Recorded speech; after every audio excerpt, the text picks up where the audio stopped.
What's up YouTube? Chris of Sport Tech Geeks bringing you a video of the news around the world about technology, mainly today around cell phones and a little bit of gaming.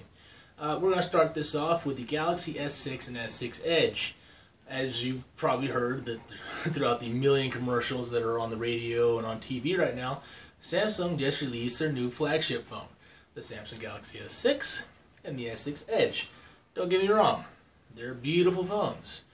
I enjoy the Quad HD display, I enjoy the camera, the optical image stabilization is fantastic, but, and the color choices are nice, got little cutesy names, like the pearl black metallic or something along those lines, the green emerald, which T-Mobile doesn't offer, but I think it's a really nice color. I think it's just for the Edge though. Now, if you don't know the difference between the S6 and the S6 Edge, the Edge has just the two curves on each side of the display. Same size display, and it's got different features because it does have that rounded edge. And it's also $100 more than the standard S6.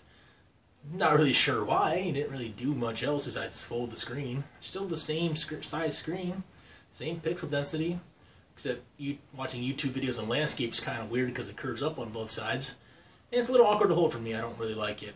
If I had to choose one, I would get the standard S6. But I digress. That's enough of the good points because everyone's already talking about those anyways. One thing that people are not really touching base on for a very long time is the fact that there's no expandable storage and no removable battery, which were Samsung trademarks at one point. Removable battery and expandable storage. There was even a commercial from Samsung a long time ago making fun of all the iPhone users when it comes to having to find a charge port every time you needed it, and because you could swap out a battery with their old phones, which was a nice feature to have. Me personally, it doesn't really bother me at all when it comes to the removable battery because they make power banks just fine, and you just take a few of those with you on the go. But you gotta wait for the power bank to charge the phone, which is kind of a yes. You gotta walk around with a phone and this little power bank dangling off the end of it while you're trying to work with it, which kind of sucks, but not a huge deal breaker for me. The lack of expandable storage isn't a huge deal breaker for me either. I actually have the M7. It's not expandable either, but I did buy it off Craigslist for $300 at the point, so it didn't really bother me at all. My problem is where they're charging you $100 per tier.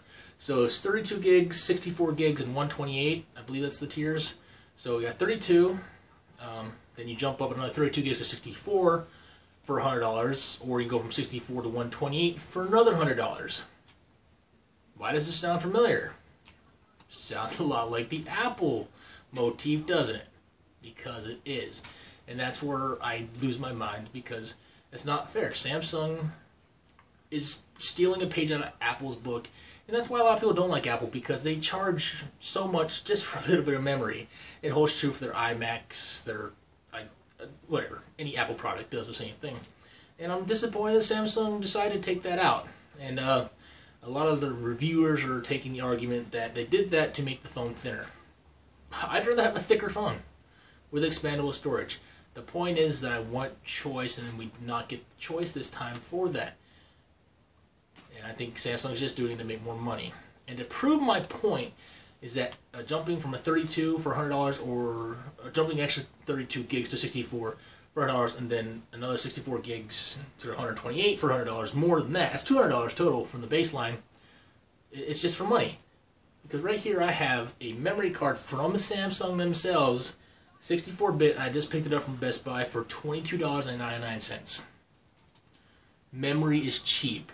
It is a big ripoff that Samsung decided that they're going to just charge you $100 per tier of memory for no reason. It is just a money game. You can convince me all day long, argue me all day long. It's a money game. Don't tell me because it's... And the argument I get a lot was, well, they have cloud storage. You people are far too trusting with your personal information on some server, God knows where. I don't like doing that. Call me old-fashioned, but I like my personal information to stay with me as long as possible. And yes, I know I'm doing a YouTube video, but it's not really my personal information. It's just my face and my name. I gotta give my address or anything. Either way, That's not the point. It's just, they're just trying to get more money off of you. And I wish people would just try to pay attention to this more. And if you like me, don't buy it. I'm not going to buy one. I like the design. I probably would have bought one of that expandable storage and removable battery, but it didn't. Oh, which also brings me to another point. How the hell do you have a phone you can't take apart, unlike the S5, but somehow still lose the waterproofness? How does that happen? The phone before had a removable battery, expandable storage, and it was waterproof. But yet this one, you can't do either of those, not waterproof. How did that happen? Answer me that. Somebody, anybody. Go ahead. Try. Now, the last point I'll make about the S6, don't get me wrong, I love the S6 design. I think it looks phenomenal. I just refuse to pay for that much memory per tier. I'm not going to do it. Now, the biggest thing is the glass-on-glass display. Yeah, that design's new for Samsung, but it is not a new design at all. iPhones did it, starting with the iPhone 4, the 4S, the 5, the 5S, and eventually when they got to the 6, it was an all metal design like the HTC. Sony did it, for the Xperia Z, the Z1, the Z1S, which is just a variant for T-Mobile, the Z2, the Z3, and now the Z4 that just got announced. So it's not new. New to Samsung, not new at all. And can we stop with the protruding cameras on the phones? I don't want a protruding camera. I think it looks ugly. I don't like the bumps on my phone. So that includes the iPhone 6, 6 Plus, and the Samsung. And I think HTC's a little, pops out a little bit too, and I don't like it. I'd rather have a thicker phone than no stupid hump.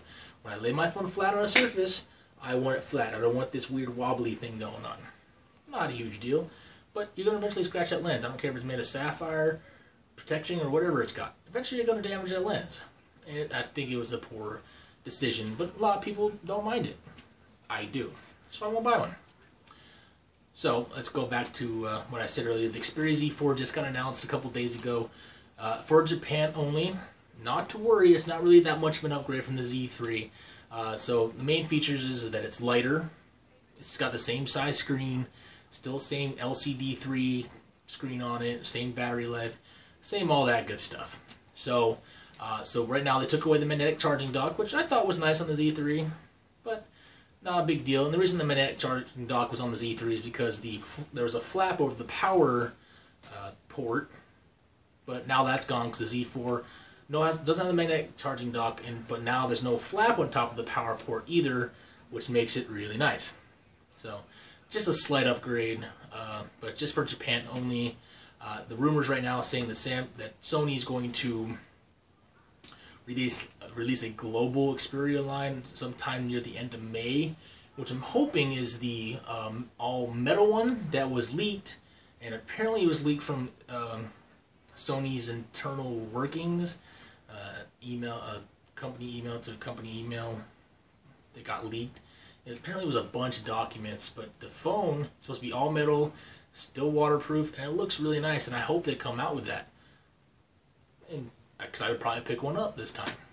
I was going to pick up the Xperia Z3 when I first got announced back in October, but I wanted to see what Samsung was going to offer with the S6 and what HTC was going to offer with the M9. I think I said earlier that I had the M7. I love the M7. The M8 was not big enough of an upgrade for me to get there. The M9, it's probably a little bit of an upgrade, but just I'm not wowed. The whole "if it's not broke, don't fix it" motif didn't work for me, and it even drove me even more crazy when they announced the M9 Plus, which is for China only, which fixes all the problems that was wrong with the M9. It has a Quad HD display, has a dual camera, it looks nice, it has a fingerprint sensor, it has everything that the M9 should have been, but it did not. So so I went to go back and buy the Xperia Z3, only to find out that T-Mobile put the sales on hold. And the guy over the phone told me that they put it on hold because people have been opening this up, exposing the battery, which got rid of the waterproofness. Which I didn't really understand at first, because if they open the battery, well, warranty voided, la-di-da. So the only reason I think that maybe it got put on hold,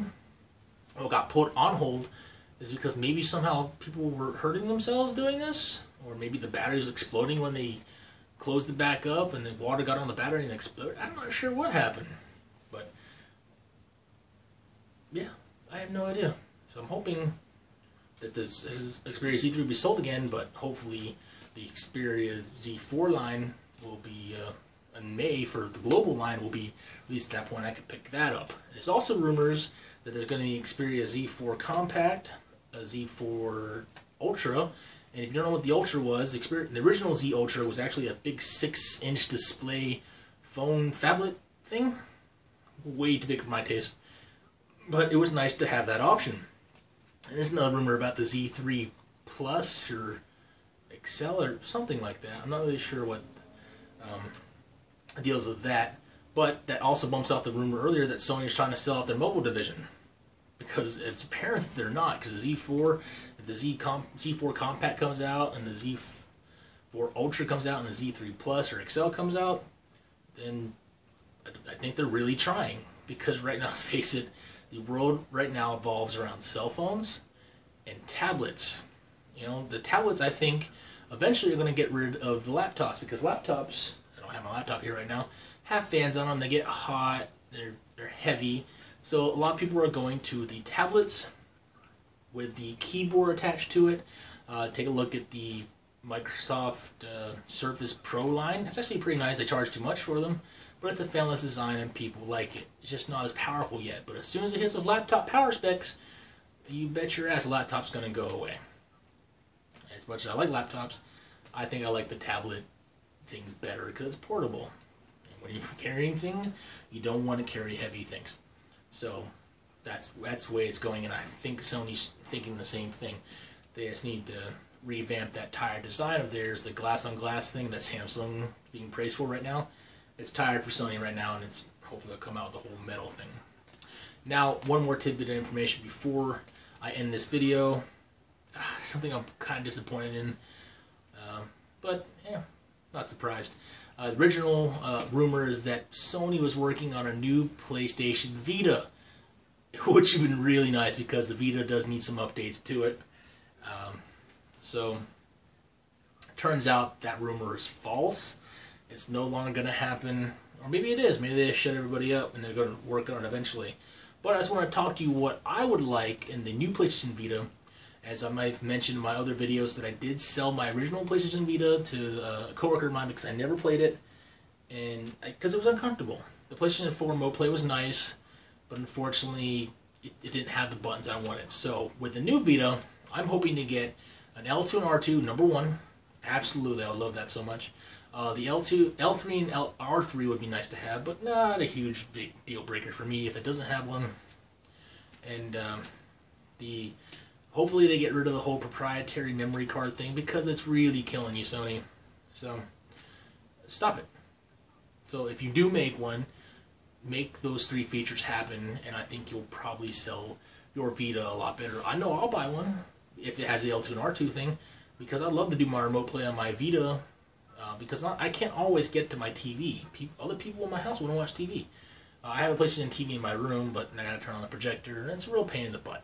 So I'd rather have the Vita itself, or pick up the Z4, I can do it that way. But I'd still like the new Vita with the new buttons. But the rumor also said there's going to be HDMI out. Even if the rumor was true, I don't think that would happen, because that would kill their PlayStation TV sales, which they're still trying to push. And I wish they supported it more. And Sony, if you're listening, which you're probably not, but if everyone else is watching, spread the word. Tell Sony to increase their support for the PlayStation TV. I bought one. A lot of people bought one, expecting more. So hopefully they'll bring more Vita games to it. They'll do better remote play with less lag, and hopefully everything will work out just fine. So I think that's all the talking points I had in this video. If there's anything you think I missed or might want to add to the comments below, let me know. So like, comment, subscribe, and also suggest. I'm open. I'm always looking and see if there's any comments or any suggestions you want me to see. I know I said I was the accessory guy. I am working on getting some accessories, mainly charging docks. And charging docks, I'll probably do a wall mount for my PlayStation 4 because I want to get it off of here because it looks kind of ugly. I'd rather have it on the wall itself. But anything you suggest first, I'd be more than happy to try. Or let us know. Pretty soon, I know I said this in the last 2-3 videos, that the other 2 people I'm going to be working with will eventually bring their videos on. I believe one of them is going to work on talking about Madden and for the PlayStation 3 and 4 and etc. etc.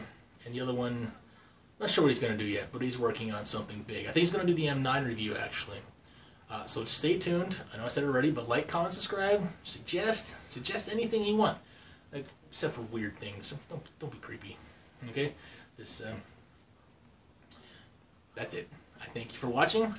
This is Chris of Sport Tech Geeks. Take care.